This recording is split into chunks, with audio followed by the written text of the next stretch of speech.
રજૂ થવાનું છે હૃદય દ્રાવક નાટક નરકની મુલાકાત એન ઇન્ટરવ્યુ ઓફ હેલ.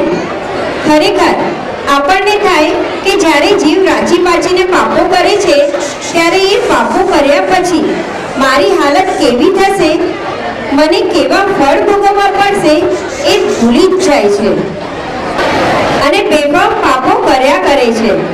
પાપોની કર્મસત્તા કેવી સજા આપશે એ પણ વિચારતા નથી. આપણા નાટકની રજૂઆત થાય એ પહેલા નવકાર મહામંત્ર અને મહાવીર સ્વામીનું સ્મરણ કરીએ.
कर उनके ज्ञान का अभिवादन किया। पूरा विश्व परमात्मा को साफ दिखाई दे रहा था। अपने केवल ज्ञान के प्रकाश में अंधकार के प्रति रोशनी तुल्य त्रिभुवन धारक परमात्मा को पूरे ब्रह्मांड का जो स्वरूप दिखाई दिया वो था 14 लाख लोग। तो चलिए भगवान की ही आंखों से अपनी इस अनजानी दुनिया को पहचाने।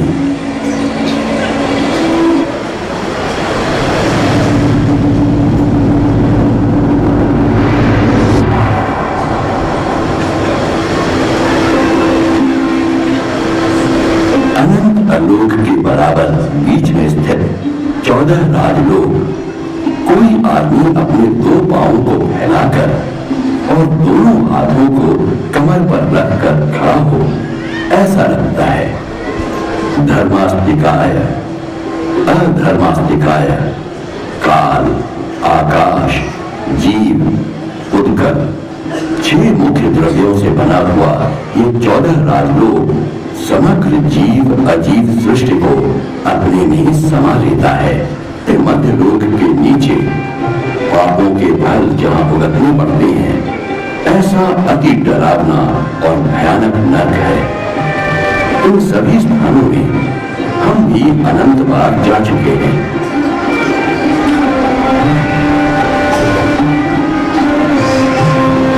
लोक के मध्य भाग से अंतिम भाग तक 7 नरक हैं। पहली रत्न प्रभा नाम की नरक पृथ्वी है, जिसके ऊपर के स्तर में हम सब लोग रहते हैं। रत्न प्रभा पृथ्वी की मोटाई 1,80,000 योजन की है, जिसमें भवनपति, व्यंतर, बाण व्यंतर यानी यक्ष, भूत, पिशाच, राक्षस आदि देवों के भवन यानी महल हैं। वहां नरक के जीवों का जन्म होता है और उनका पूरा जीवन अत्यंत पीड़ा और कष्ट में व्यतीत होता है। ये सभी नरकावास 3,000 योजन ऊंचाई वाले हैं। 7 नरकों में उत्पन्न होने वाले जीवों का जघन्य आयुष्य 10,000 साल और उत्कृष्ट आयुष्य 33 सागरोपम का है। शास्त्रीय परिभाषा में असंख्य सालों के समूह को सागरोपम कहते हैं। इतने काल तक इसमें आने वाले जीव प्रतिपल मौत से भी बदतर वेदना सहते हैं। 7 नरकों की दीवारें वज्र की बनी हुई है। इन दीवारों में ही अंदर बड़ी वज्र की कुंडी होती है, जिसका पेट बड़ा और मुंह छोटा होता है। इसी के अंदर नर्क के जीव का जन्म होता है। शरीर बड़ा और कुंडी छोटी होने से अंदर का जीव चिल्लाता है। तब परमाधामी देव अथवा नर्क के जीव उसके शरीर के सैकड़ों टुकड़े करके एक टुकड़े को बाहर निकालते हैं। सभी जीवों के शरीर पारे जैसे होते हैं। कटने के बाद वे फिर से जुड़ जाते हैं। शरीर के कटने से उन्हें मृत्यु जैसी वेदना होती है, लेकिन मौत नहीं है।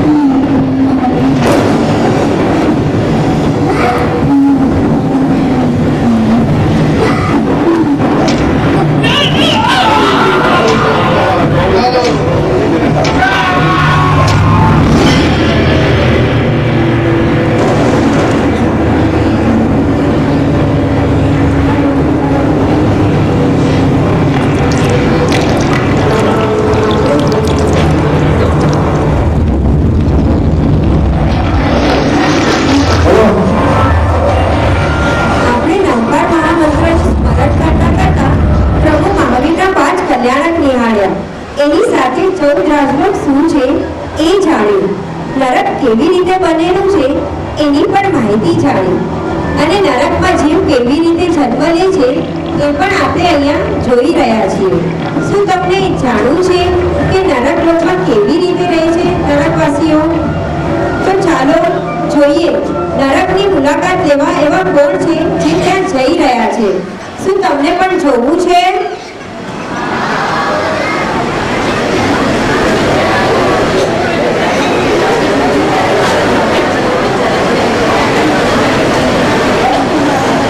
વડીલો, માતાઓ, ભાઈઓ અને બહેનો, આપ સૌને મારા પ્રણામ.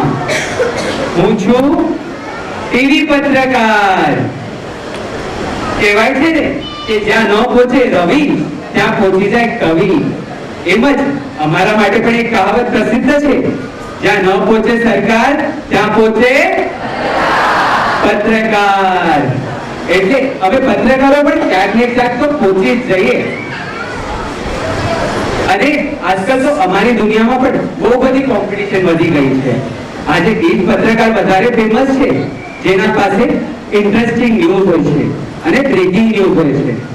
એટલે એવા ન્યૂઝ મેળવવા માટે ભલે કેટલી પણ ખતરનાક જગ્યા કેમ ન હોય કે થ્રિલ અનુભવવું પડે તો પણ અમે તૈયાર રહીએ છીએ. એટલે આજે હું ક્યાં જવાનો છું? હા, હું નરક લોકમાં જવાનો છું ત્યાંના વાસીઓનો ઇન્ટરવ્યુ લેવા. તો ચાલો હું જઉં છું નરક લોકમાં.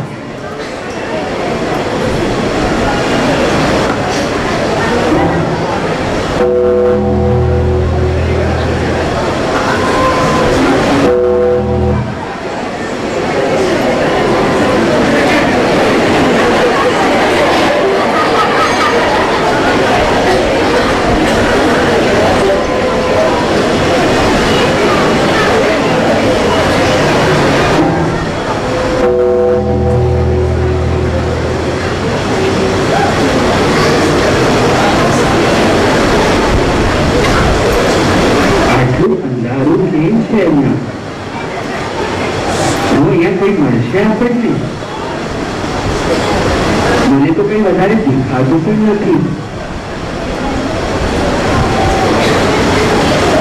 અહીંયા દરવાજો ક્યાં છે? ક્યાંથી જવાનો મારે ઘટે ખરો?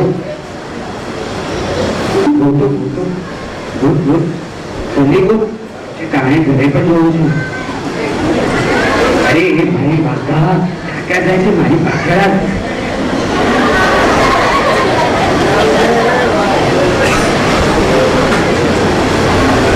તો નથી.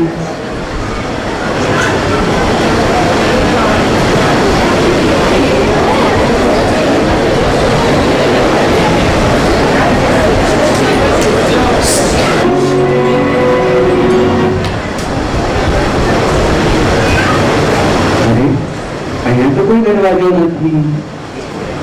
તો હવે ક્યાં જવું? તો ક્યાં રસ્તો તો નથી ભૂલી ગયા ને? ના હવે ચાલો જવું છે આપણને.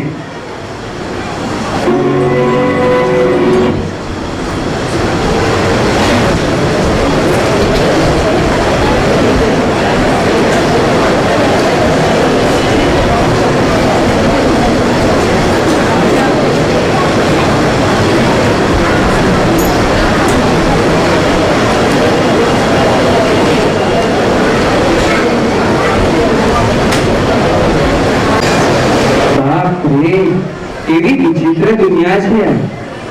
કેટલી બધી ભયાનક દુર્ગંધ અને બિહામણી અવાજો સંભળાઈ રહી છે. આ બધા ભયાનક લોકો કોણ છે?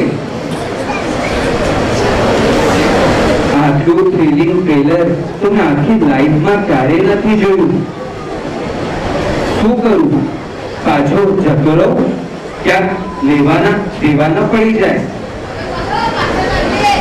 ના, હવે અહીં સુધી આવ્યા છીએ હવે પાછો ન જવાય. પેલો નરકવાસી લાગી રહ્યો છે, ચાલો એને જ જઈને પૂછી. ભાઈ, ઓ ભાઈ, તમે કોણ છો?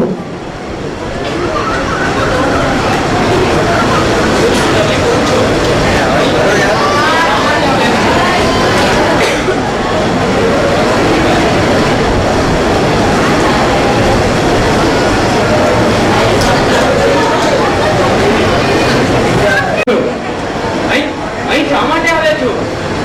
હાલે જ નહીં લઈ તો પેલો આવીને મને ખૂબ મારશે, પીડા આપશે. ભાઈ, હું મનુષ્ય છું અને પેશાથી પત્રકાર. અહીં તમારો ઇન્ટરવ્યુ લેવા આવ્યો છું. પણ મારો ઇન્ટરવ્યુ લેવાની તમને શું જરૂર પડી? ભાઈ, પત્રકાર છું એટલે મારો પ્રોગ્રામ ધી બેસ્ટ બને એટલે હું સતત હોટ ન્યૂઝની નવી નવી ખોજમાં હોઉં છું. અને થ્રિલથી રમવાનું તો મને બહુ જ શોખ. એટલે એટલી પણ ખતરનાક જગ્યા કેમ ન હોય કે ડેન્જરસ કેમ ન હોય ત્યાં તો પણ હું ત્યાં પહોંચી જાઉં છું. પણ અહીં તો જલ્દીથી સીધાઓ, પોતાનું જીવ બતાવી દો.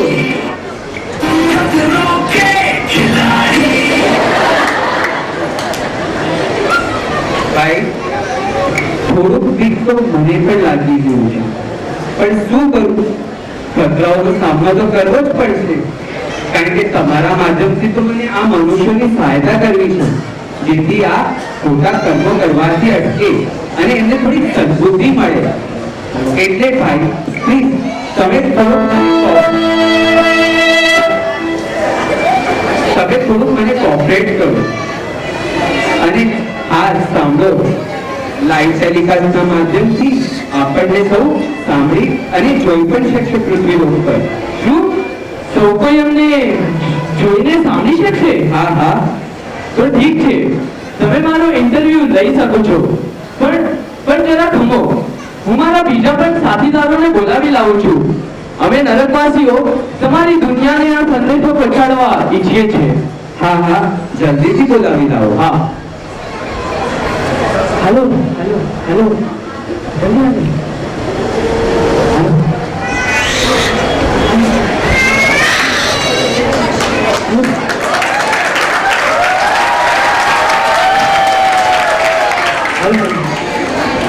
ભલે પત્રકાર, કરો ઇન્ટરવ્યુની શરૂઆત. હા, તો સૌથી પહેલા મને એ કહેશો કે આપ સૌનું નામ શું છે અને આપ કઈ રીતે પહોંચ્યા છો અહીં? પત્રકાર, અમે તમારી જેમ નામધારી નથી, અમે તો આત્મા છીએ. પૂર્વભાવમાં મોટ શોખ ખૂબ કર્યા, 15 પ્રકારના કર્મદાનના ધંધા કર્યા, કનમૂળ, રાત્રિ ભોજન, દેવગુરુની અવહેલના, એસી, ઇલેક્ટ્રોનિક્સનો બેફામ ઉપયોગ કર્યો, અનંત પાપ એકઠા કર્યા, જેના ફળ સ્વરૂપે અમારે આત્માને અહીં આવવું પડ્યું. ભાઈ, પરિવારથી દૂર થયેલા સૌથી પહેલા નરકમાં રહેલી કુંભી, જેનું પેટ મોટું અને મોઢું નાનું, ગળા જેવું પાત્ર, તેમાં અમે ઉત્પન્ન થયા. કુંભીમાં જન્મતાની સાથે અંત મુહૂર્ત દેખાતી કાયા કુંભીથી બહા મોટી થઈ બહાર પડવા લાગી. એ સમયે પરમાદામી જેવો દોડતા આવ્યા.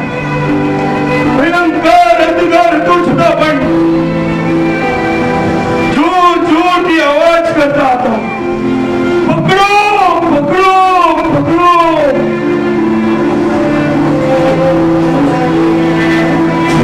કુંભીનું મુખ નાનું હોવાથી તેમાંથી કાયા બહાર આવી શકતી નહોતી. ત્યારે એક રાક્ષસ ચીપ્યો લઈને આવ્યો અને મને પારે ખેંચ્યો. અસહ્ય વેદના થઈ રહી. પહેલા મારા પગ કાપ્યા, પછી મને પારે ખેંચ્યો.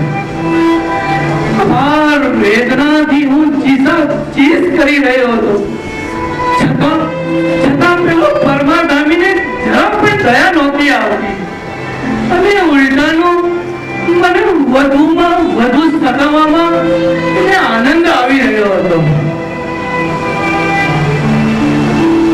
અરે, જેટલા ખેંચાયા તેટલા હાથ પગ ખેંચીને બહાર કાઢ્યા. છેવટે તલવારથી કાપીને ભૂમિ પર ફેંકી દીધા. બાકી બચેલા શરીરમાં બાલો ફૂટીને ટુકડા કર્યા. ટુકડા ટુકડા કરીને ચારે દિશામાં દૂર દૂર ફેંકી દીધા. પણ અહીં તો જીવનું આયુષ્ય તૂટે જ નહીં. જે કારણથી ગમે તેટલા શરીરના ટુકડા થાય, પીડા થાય, જીવતા વાળે, શેકી નાખે, તો પણ અમારું મૃત્યુ થતું નથી. ચારે દિશામાં ફેંકાયેલા ટુકડા ભેગા થઈ અમારું આવું કદરૂપું, કાળું, ભયંકર, લક્ષણ વિનાના અંગો જોઈ પણ ન શકાય એવું શરીર બને છે. શું આપ નરકવાસીઓએ ખાલી પાપની જ કમાણી કરી હતી? આ નરકમાં ખાલી પાપ કરનારા જ પ્રવેશે ખરું ને? એવા શું દુષ્કૃત્ય કર્યા તમે લોકોએ જેથી આપ સૌને અહીં સજા મળે છે? ભાઈ, મને રાત્રિ ભોજન કરવામાં ખૂબ મજા આવતી હતી. શક્યતા હોવા છતાં મેં રાત્રિ ભોજનનો ત્યાગ કર્યો નહીં. સાથે સાથે કણમૂળ મારું અતિશય પ્રિય બટાટા વડા, ડબલ રોટી, પિઝા મને ખૂબ ટેસ્ટી લાગતા હતા. ગુરુદેવોએ કેટલી વાર કહેલું છે કે રાત્રિ ભોજન અને કણમૂળ એ તો નરકનો નેશનલ હાઈવે છે. પણ મેં એ વાત કાને ધરી નહીં. એ વાત યાદ કરાવી પરમાનામી દેવ મારા મોઢામાં ગરમા ગરમ લાવા નાખી દે છે અને ડબલ રોટી અને પિઝા ખાઈ મારા મોઢામાં ગરમ ગરમ કોયલાના ટુકડા નાખી દે છે.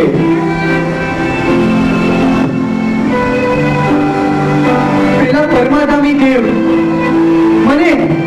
મને વારંવાર યાદ કરાવે છે કે હે નિષ્ઠુર, તું માતા પિતાની સેવા કરવાને બદલે પત્નીના ચડાવવાથી એમની સામે બોલતો હતો અને મારપીટ કરતો હતો ને. હવે લે અને ચાખ એની મજા. એના પછી મારા ઉપર ભીમ જેવી મોટી ગદાથી પ્રહાર કરે છે. આવા પ્રહારથી તો કોઈ પણ મનુષ્યનું આ મૃત્યુ થઈ જાય. પણ મારે તો આવા પ્રહાર વારંવાર સહન કરવા પડે છે. હું મોત માંગુ તો પણ મને મોત નથી મળતી. પૃથ્વીલોકમાં તો મને જરા પણ ગરમી થતી હતી તો હું તરત જ એસી કરી દેતો. પણ અહીંયાની ઠંડી તો ખબર છે. હિમાલયના એવરેસ્ટ પર ખુલ્લા શરીરે સૂઈ જઈએ તો લોહીને ખીચવી દે એવી અહીંયાની ઠંડી છે. જ્યારે ગરમી આપણા દેશની ટાટા ફેક્ટરી છે ને, જ્યાં લોખંડ પીગળાવવામાં આવે છે, એ ગરમી તો અહીંયા માટે ગુલાબી ઠંડી જેવી છે. ભાઈ, અમારા શરીરની કોઈ આકૃતિ નથી હોતી. માટીનું પિંડ અને અનેક રોગો લાગુ પડી ગયેલા. અહીં નરકના જીવોને 5,99,584 રોગો લાગુ પડેલા. હવે તમે જ કહો કે અમારું જીવન કેવું હશે? હા, તમારી આ હૃદયદ્રાવક વાતો સાંભળી મારું હૈયું તો કંપી ઉઠ્યું છે, મારું હૃદય ધ્રુજી ઉઠ્યું છે. તમારી આ દુઃખોની વાતો સાંભળી મારી આ આંખો ભીરી ઉતરી ગઈ છે.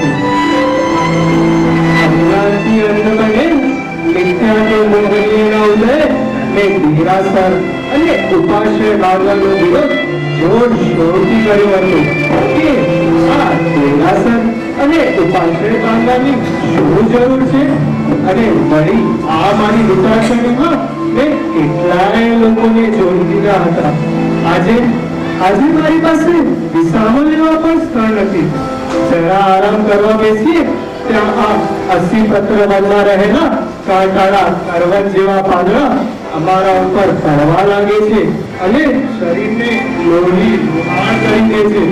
અને અહીંની જમીન પર કેવી કરવચડી છે, જો લોહી પરુથી ભરેલી આ નદીમાં કર્મગામી દેવો અમને રોજે સ્નાન કરાવે છે.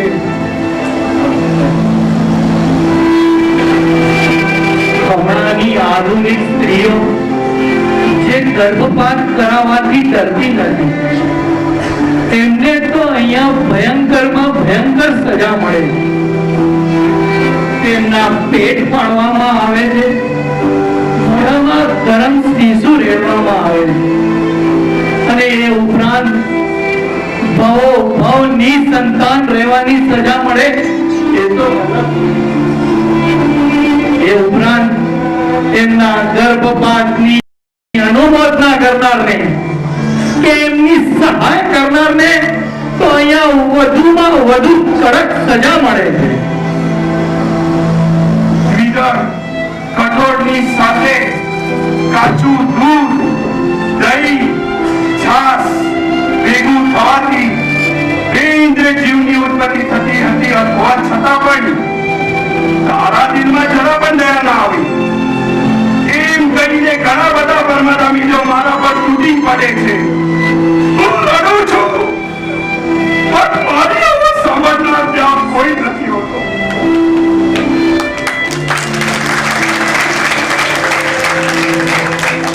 અહીં ice cream, Cadbury, cold drink, junk food, fast food, દારૂ, તંબાકુ આદિ વાપરનારને શું સજા મળે છે તમે બધા લોકોને ખબર છે?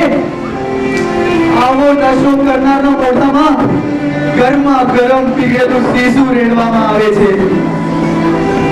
પણ સ્ત્રીમાં લુપ્ત વ્યક્તિને ગરમ લોખંડની પૂતળી સાથે ભટકાવવામાં આવે છે. બજારમાં મળતા સૂક્યા વગરના ગોળ અથાણા અભક્ષ્યવાસી ખાવાવાળાને શું દંડ મળે છે ખબર છે? તેમના મોઢામાં લોહી અને માંસનો ટુકડો નાખી દે છે. કાળા મગજનું પાણી પીનારને કીડાઓ અને દુર્ગંધ ભરેલું લોહી પીવા માટે આપે. ગમે તેટલી તરસ લાગી હોય છતાં આવું પાણી કેમ પીવાય? ના, ન પીવાય. ભૂખ તરફથી મરી જવાય, પણ આવું પાણી તો ન જ પીવાય. તરસ, અરે ભૂખ, અમને તો ભૂખ અને તરસ એટલી ગજબની લાગે છે કે ન પૂછો વાત. વિચારીએ કે ભૂખ્યા જ રહીશું, પણ ભૂખ તો પકડીને લાગ્યા જ કરે છે, અને પ્યાસ પણ અસહ્ય લાગે છે. શિકારના શોખીન, પશુ હત્યા કરનાર, માંસાહારીઓ અને કતલખાનાઓ ચલાવનારને એમના શરીરના ટુકડા કરીને વારંવાર ખવડાવવામાં આવે છે.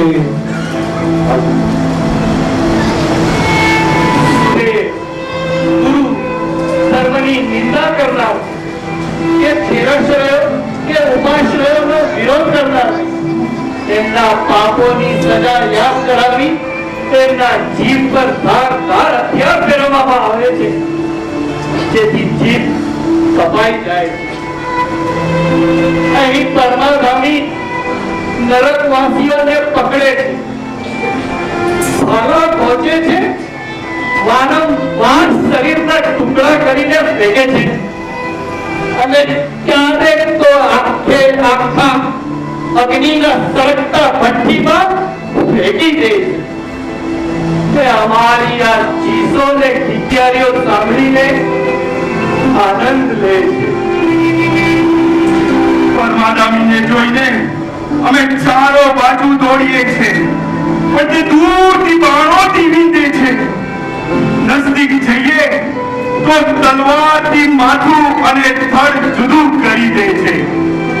ક્યારેક પકડીને શેરડીને જેમ યંત્રમાં પીડી નાખે છે, ક્યારેક ઉકળતા પાણીમાં બાફી નાખે છે, ક્યારેક મકાઈની જેમ અગ્નિમાં જીવતા શેકી નાખે છે. ક્યારેક અહીંની ગરમીથી બચવા નદીમાં ઠંડક મળશે એમ વિચારી અમે એમાં ખુશ્બુ લગાવીએ છીએ, પણ નદીનું પાણી ભયંકર ધાતુના પીગળેલા રસ જેવું અતિ તપેલું હોય છે. તેથી તેમાં શરીરના બધા અવયવો આમ છૂટા પડી જાય છે. આમ તેમ કરી શરીરના બધા અવયવો કિનારા ઉપર પહોંચે છે. પણ કિનારા પરની રેત એકદમ અંગારા જેવી દેખાતી હોય છે. ત્યાં અમારા શરીરના અવયવો ચણા પાણીની માફક કેમ ગુંજાઈ જાય છે? વળી બચવા માટે વૈતાલિક ગુફાઓમાં દોડીએ છીએ. ત્યાં ઘોર અંધકારને કારણે દિવાલો દેખાતી જ નથી. તેની સાથે સાથે અથડાતા માથું ફૂટી જાય છે, અંગો પણ તૂટી જાય છે અને લોહી લુહાણ થઈ ભૂમિ પર પડે છે. ખરેખર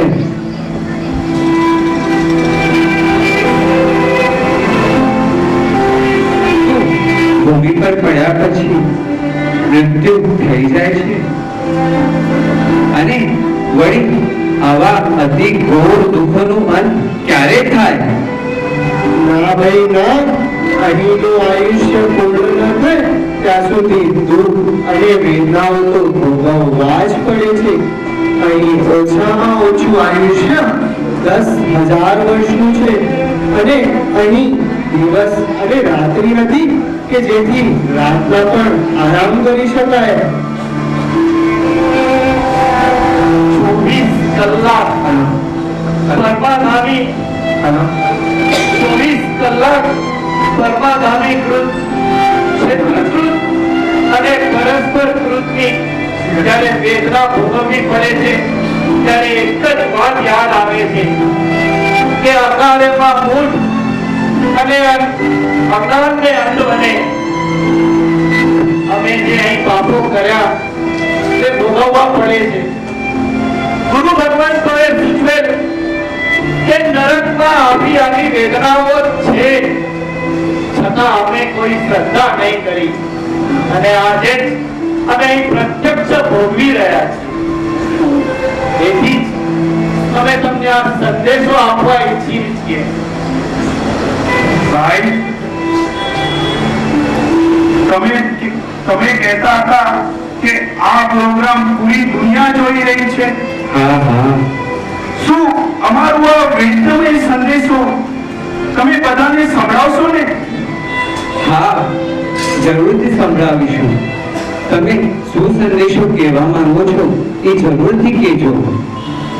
જુઓ, ગુરુ ભગવંતે અમને કહેલું, જીવોને મારશો નહીં. સર્વે જીવો જીવા ઈચ્છે છે, કોઈ મરવા નથી ચાહતું. પરંતુ અમે વિષયોમાં મોહિત બની હિંસાથી અટક્યા નહીં. તેથી જ અહીં નરકમાં આવી વેદનામાં લીવાઈ રહ્યા છે. છતાં અમારો છુટકારો થતો જ નથી.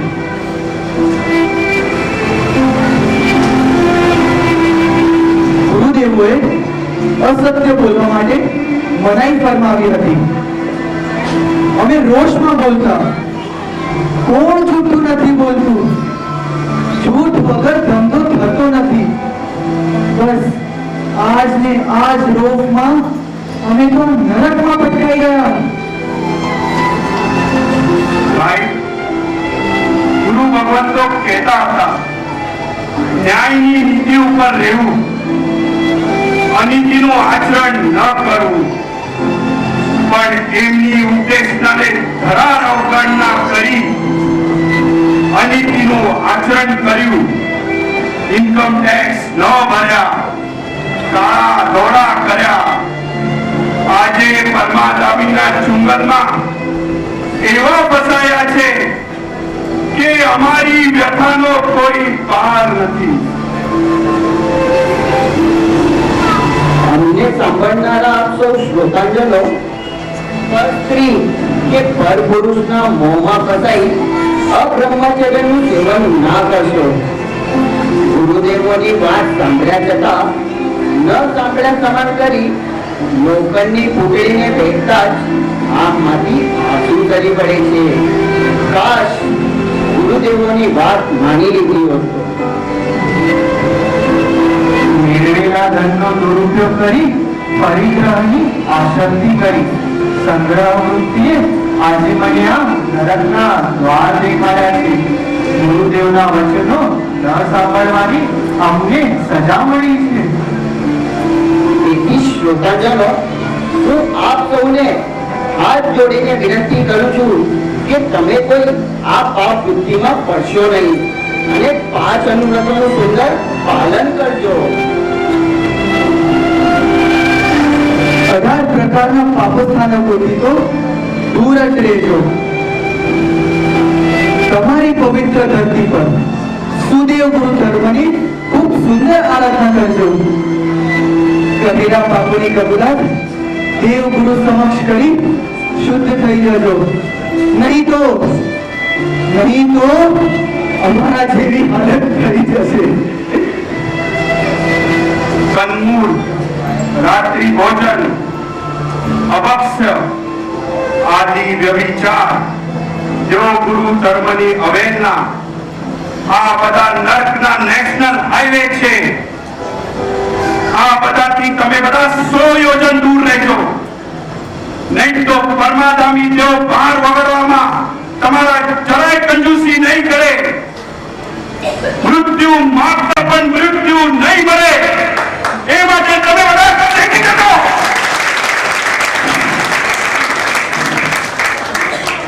હા ભાઈ, આ તો નરકના વેદનાની ઝાંખી હતી. અહીંના દુઃખોનું વર્ણન તો હજી ઘણું બાકી છે, પણ અત્યારે સમય નથી. તીર્થંકર પરમાત્માના 5 કલ્યાણક હોય એટલા જ સમય પૂરતો અહીં થોડો પ્રકાશ થાય છે. ફક્ત એટલા જ સમય પૂરતો અમને શાતાનો અનુભવ થાય છે. બસ આપ બધા પણ જીવનને સુકૃતોથી, દેવગુરુના સ્મરણથી અને ધર્મના આચરણથી વહેલાવજો અને અમારી માટે પણ પ્રાર્થના કરજો કે અમને આ યાતનામાંથી જલ્દીથી છુટકારો મળે. આપ સૌ નરકવાસીઓની આ હૃદયદાયક વાત સાંભળી મારું હૃદય તો ગદગદ બની ગયું છે. આટલા દુઃખો અને પીડા વચ્ચે પણ આપ સૌએ અમને ખૂબ સુંદર સમજણ આપી છે. આપની બેલેન્સ ઘટાડવાની અને પુણ્યની ઇન્કમ વધારવાની જે સારી સલાહ આપી છે તે બદલ આપ સૌનો આભાર. પણ મને હજી એક વાત કહેજો, શું આ નરક ભૂમિ એક જ છે કે હજી પણ છે? ના પત્રકાર ભાઈ, આ નરકભૂમિ એક નહીં, 7 નરકભૂમિ છે. તમે તમારા ગુરુ ભગવતો પાસેથી 7 નરકની વાતો તેની વેચાઓ જાણી લેજો. હવે પત્રકાર ભાઈ જાઓ, પેલા પરમાધામી દેવ આવતા જ હશે, અમને પીડા આપશે, દુઃખો આપશે. એ ભાઈ ભાગો! તું ક્યાં ભાગ્યો? તું ક્યાં ભાગ્યો? જગ્યા સંભાળ તારી. ભાઈ મને એ કહેજો, ભાગો નહીં. 15 પરમાધામી દેવો કેટલા જ છે કે હજુ પણ છે? અરે ભાઈ, જેમ નરકભૂમિ 7 છે તેમ પરમાધામી પણ એક નહીં 15 છે. 15 નરકભૂમિ અને તેઓ બંને એકબીજાથી વધે એવા છે. શું તમને બધાને જાણવું છે 7 નરકભૂમિ કેવી છે, 7 નરકભૂમિમાં શું છે અને 15 પરમાધામીમાં કોણ કોણ છે? શું તમને જાણવું છે? તો સાંભળો અને જુઓ 7 નરકોનું વર્ણન. હા, આ બધી હોટવીસ મેળવવા તો આવ્યો છું, એટલે હવે તમે થોડું જલ્દી કહેજો, કારણ કે આ ભયંકર દુર્ગંધવાળી જગ્યામાં વધારે રહી શકું એમ નથી અને મારી સેવાની લિમિટ પણ પૂરી થઈ રહી છે. તો સાંભળો 7 નરકોનું વર્ણન. પહેલી નરકભૂમિ ધારદાર રત્નો વાળી છે. એટલે તેને રત્નપ્રભા કહેવાય છે. બીજી નરકની ભૂમિ ધારદાર કાંકરાઓ વાળી છે એટલે તેને શર્કરા પ્રભા કહેવાય છે. ત્રીજી નરકની ભૂમિ ધારદાર રેતી વાળી છે એટલે તેને વાલુકા પ્રભા કહેવાય છે. ચોથી નરકની ભૂમિ સંપૂર્ણ કાદવ વાળી છે એટલે તેને પંક પ્રભા કહેવાય છે. પાંચમી નરક ભૂમિમાં ધુમાડો બહુ જોવાથી તેને ધૂમ્ર પ્રભા કહેવાય છે. છઠ્ઠી નરક ભૂમિમાં અંધકાર બહુ જોવાથી તેને તમઃ પ્રભા કહેવાય છે. અને છેલ્લે સાતમી નરક ભૂમિમાં અતિશય અંધકાર હોવાથી તેને તમઃતમ પ્રભા કહેવાય છે.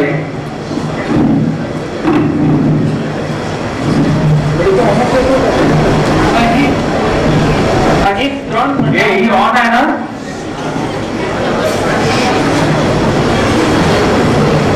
અહીં ત્રણ પ્રકારની વેદના હોય છે.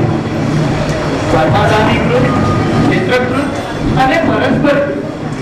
કર્મગામીકૃત એટલે પૂર્વ ભાવના બે વેરી જીવ પરસ્પર યુદ્ધ કરે એટલે પરસ્પર કૃત કહેવાય. ચિત્રકૃત એટલે આપસ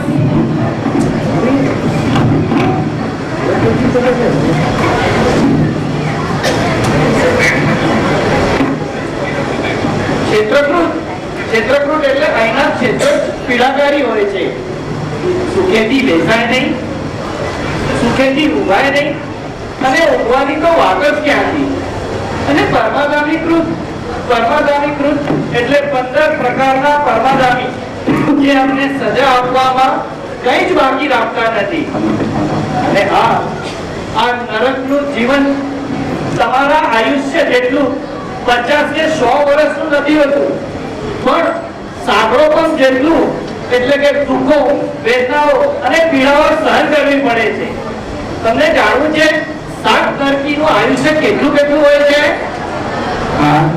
7 નરકનું આયુષ્ય એટલે પહેલી નરકનું આયુષ્ય 1 સાગરો પણ, બીજી નરકનું આયુષ્ય 3 સાગરો પણ, ત્રીજી નરકનું આયુષ્ય 7 સાગરો પણ, ચોથી નરકનું આયુષ્ય 10 સાગરો પણ, પાંચમી નરકનું આયુષ્ય 17 સાગરો પણ, છઠ્ઠી નરકનું આયુષ્ય 22 સાગરો પણ અને સાતમી નરકનું આયુષ્ય 33 સાગરો પણ જેટલું હોય છે. આટલા મોટા આયુષ્યો અને આટલી બધી દુઃખો અને પીડા તમે કેવી રીતે સહન કરતા હશો? આ તો મારા વિચાર કરીને પણ હાથ પગ ધ્રુજી ઉઠે છે. પણ વધુ વિશેષ માહિતી માટે આજે 15 પરમાત્માને દેવો છે એમનો પરિચય અને એ નરકવાસીઓને કઈ રીતે પીડા આપે છે એની સમજણ મને કોણ આપશે? અરે પત્રકાર ભાઈ, મારે હવે કઈ બોલાતું જ નથી. મને તો હવે ખૂબ તરસ લાગે છે. તમે મારા પિતા સાથે પૂછો કેવી રીતે 15 પરમાત્માની દેવ અમારી હાજર કરે છે, કેવી પીડા આપે છે. તમે પોતે જ 15 પરમાત્માની દેવોની મુલાકાત લઈ જ લો. હા, 15 પરમાત્માની દેવોની તો મુલાકાત લેવી જ છે મારે. પણ અરે ભાઈ, જુઓ પેલા પરમાત્માની દેવ આવી રહ્યા છે. ભાગો ભાગો ભાગો ભાગો!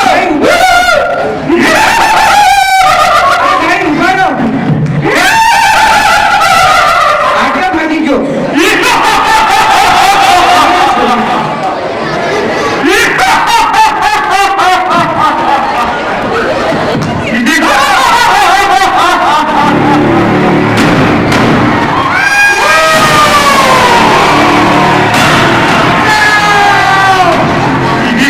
No!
આજે છું નરકવાસી નહીં, પેશાથી પત્રકાર છું અને અહીં નરકવાસીનો ઇન્ટરવ્યુ લેવા આવ્યો તો મને તો મારી જ રેખો હતા લોકો.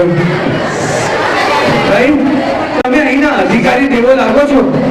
હા, તો તમારું પરિચય આપવાની કૃપા કરશો? તો સાંભળો, હું છું મહાદેવ. નારકીઓના જીવો પાછળ દોડું છું અને એમને કૂતરાની જેમ દોડાવું છું. આકાશે ઊંચે મસ્તકે લટકાવી વજ્રમય સળિયોને વીંધું છું.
જીવીને મરનારા અહીં મળે છે ત્યારે કુહાડીઓથી પરસ્પર એકબીજાના શરીરની ચામડી છોલાવીને એમને ત્રાસ પમાડું છું.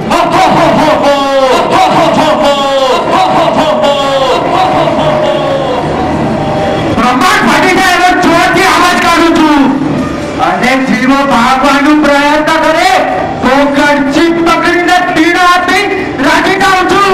એવો ભાગો.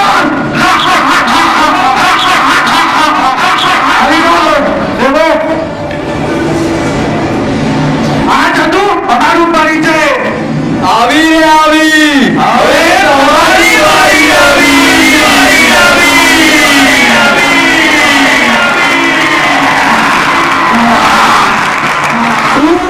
તમને પણ આવું છે અમારી પાસે? ચાલો ચાલો ગોતીએ કોઈ નારકી તો મળી જ જશે.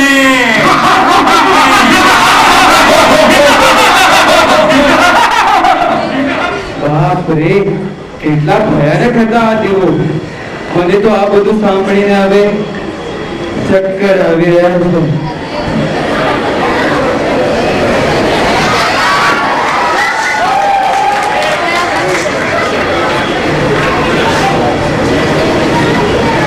પરમાધામીના ઓળખાણથી જ પત્રકાર ભાઈ તો ચક્કર આવીને પડી ગયા. તો વિચાર કરો, જ્યારે પરમાધામી દેવ નરકવાસીઓને સજા આપતા હશે તો કેવી વેદના થતી હશે. ખરેખર ત્યાંનું વાતાવરણ જ્યાં એક ક્ષણ પણ રહેવાની કલ્પનાથી જ હૈયું હચમચાવી દે છે. દ્રશ્ય જોતાની સાથે જ ચક્કર આવી જાય, આંખે અંધકાર આવી જાય, નાક ફટી જાય તેવી તો ત્યાંની દુર્ગંધ, કાનમાં બૈરાસ આવી જાય એવી તે નરકવાસીઓની કિકિયારો હૃદય ધ્રુજાવી દે અને આંખોથી ત્યાંનું ફક્ત દ્રશ્ય જોતા જ હૈયાના ધબકારા વધી જાય છે.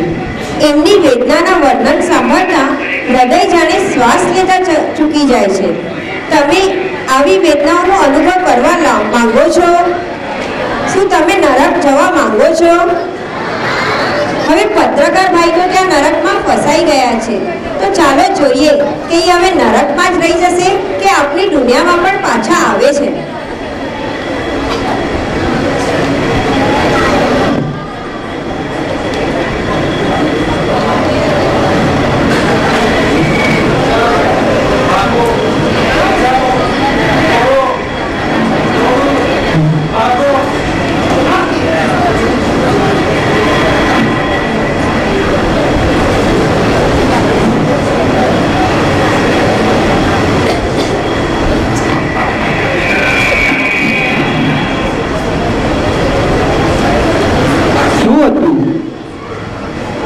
કેવું સ્વપ્ન હતું? સ્વપ્ન આવા પણ હોય ખરા? ક્યાં હું પ્રભુ મહાવીરનું પંચકલ્યાણકની ઉજવણી કરી રહ્યો હતો ને એ માણતા માણતા ક્યાં હું નરકલોકમાં નરકવાસીઓનો ઇન્ટરવ્યુ લેવા પહોંચી ગયો. કેટલા ભયાનક દૃશ્યો હતા. એ બધું જોઈને તો મારા હાથ પગ હજુ પણ ધ્રુજી રહ્યા છે. આ પત્રકારિતા તો ક્યારેક મને હાર્ટ એટેક અપાવશે, ક્યારે પણ કેવા પણ સ્વપ્નમાં લઈ જાય છે. પણ ક્યાંક આ ભગવાનનો કોઈ સંકેત તો ન હતો કે હું એવા કર્મો કરીશ તો મારી આત્માને પણ આવા નરકમાં જવું પડશે. ના ના, મને તો નથી જવું આવા નરકમાં, કદાપી નહીં. શું તમને જવું છે આવા નરકમાં? જેનું નાનો અવાજ નથી આવ્યું એમને લાગે છે જવું છે આવા નરકમાં. તો શું તમને જવું છે આવા નરકમાં? હા, એટલે જ રાત્રિ ભોજન, કંદમૂળ, માંસાહાર, અભક્ષ્ય, દેવ ગુરુ ધર્મની આસાધના અને 18 પાપસ્થાનકોના કર્મોથી આપણે સૌ બચીએ અને એમને દૂરથી બાય બાય કરી દઈએ. શું કરી દઈએ? હા, તો ચાલો પાપોનો બનાવીએ પૂર્ણ વિરામ. જો ખરેખર નથી જવું નરકમાં, નરકમાં, નરકમાં, નરકમાં.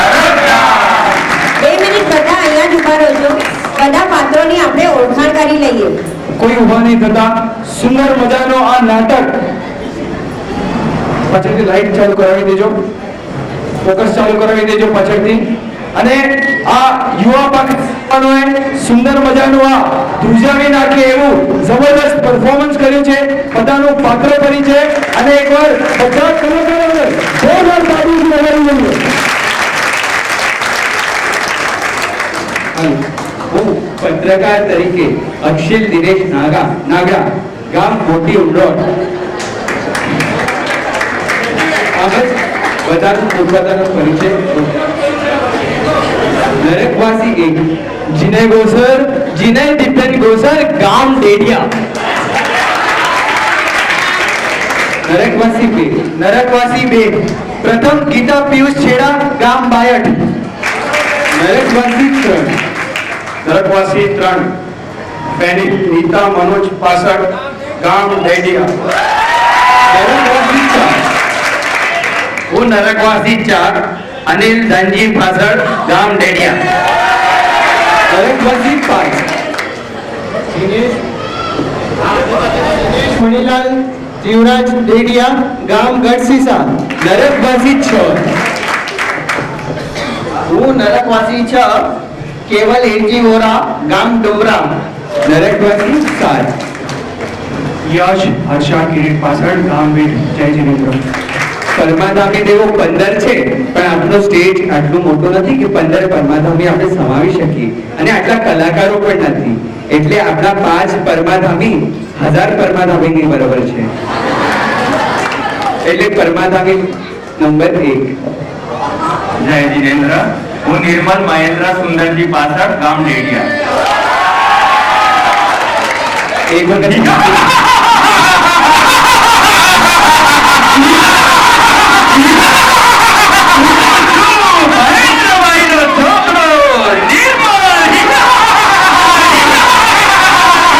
પરમાધામી દેવ બીજો.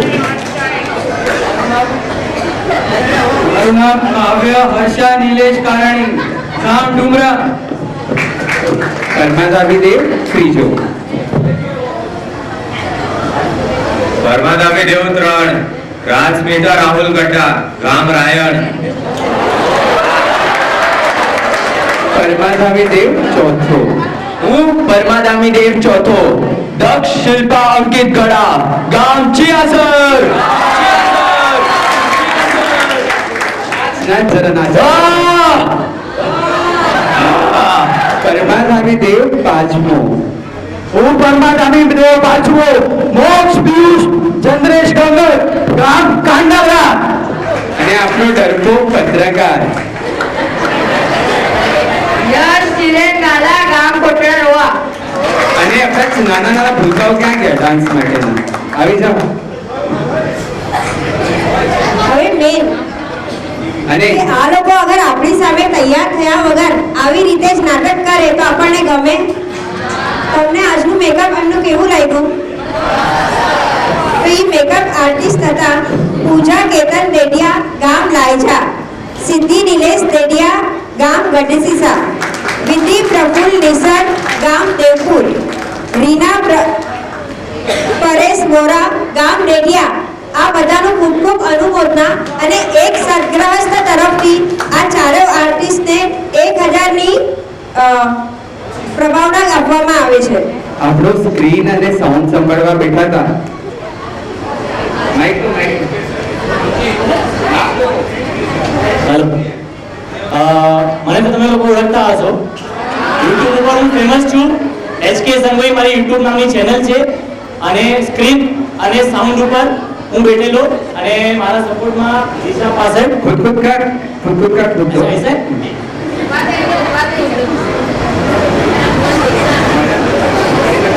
મારું નામ દિશા મમતા પાસવડ, ગામ ભોજાય.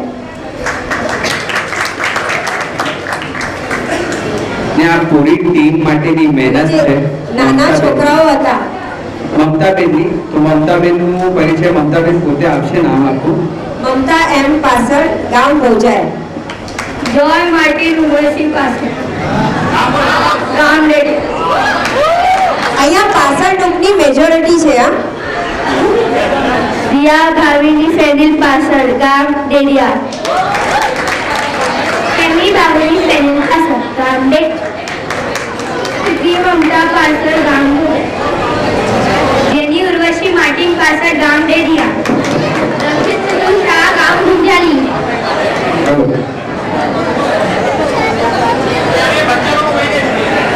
આ નાટકની સંપૂર્ણ સ્ક્રિપ્ટ મારા સાહેબે આપેલી.